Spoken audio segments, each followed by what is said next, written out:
In the intricate dance of commerce, the sales force stands at the front lines where numbers aren't just figures but the language of negotiation.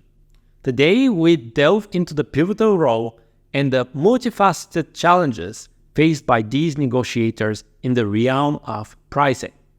Imagine a bustling marketplace, the air electric with the energy of deal-making. Here, the sales force operates in their natural habitat, armed with a blend of skills and strategies as diverse as the market itself. But what does it truly take for a salesperson to excel in price negotiation? It's a delicate blend of art and science, intuition and strategy, persuasion and humility.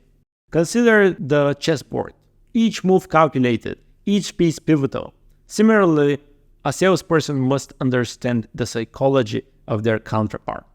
They must listen actively, communicate value effectively, and of course, anticipate the needs and the limits of the other party. Let's explore a real-life scenario. Picture Sarah, a veteran sales executive, as she enters a high-stakes negotiation with a key client. The client is pushing for a steep discount, but Sarah knows her product's worth and the thin margins her company can afford. The room is tense. Sarah employs a crucial strategy, the anchoring effect. She sets the initial price slightly higher than the target. This psychological tactic steers the negotiation in her favor from the outset, making her ideal price seem more reasonable by comparison. But Sarah is not just playing a numbers game. She's also building rapport, weaving a narrative of mutual benefit, emphasizing how the product will solve the client's specific problems. She's not selling, she's solving. Negotiation is also about reading nonverbal cues. Is the client leaning forward, engaged, or are they retreating, arms crossed? A skilled salesperson reads these signals as if they were word on the page, adapting their approach accordingly. Now, let's pivot to another case study. Meet David, a sales rookie who faced a negotiation that seemed doomed from the very beginning. The client was showing a budget which is rather inflexible, yet David saw an opportunity where others saw a dead end. He introduced a decoy effect. By presenting multiple pricing options, he shifted the client's focus from the price to the value. The client now engaged in choosing the best solution for their business or their personal needs, became less fixated on the discount and more on the benefits. These scenarios underscore a truth. Negotiation is not a battle. It is a balancing act.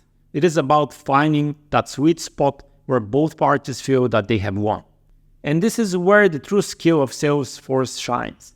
But the challenges are ever present. Global markets fluctuate, competitors emerge, and clients' expectations evolve. The sales force must remain agile, continuously honing their skills, staying abreast of market trends, and above all, understanding the human elements at the deal-making process. This is at the heart of every negotiation. In conclusion, the role of the sales force in price negotiation is both complex and critical. It requires a mastery of strategy, psychology, and empathy. And as we have seen through the lens of those who navigate these waters daily, success lies in the ability to not just talk numbers, but also connect, adapt, and solve the issue that the other party is having. Thank you for joining us on this journey into the art of negotiation. May the skills and stories shared today inspire you and guide you in your own negotiations, whether at the marketplace or at the boardroom table. Until next time, keep negotiating, keep learning, and keep growing. I hope you enjoyed this video, and if you did, click the like button or consider subscribing to the channel. There will be more educational videos coming soon, so it would be very nice to have you around. Until next time, peace out.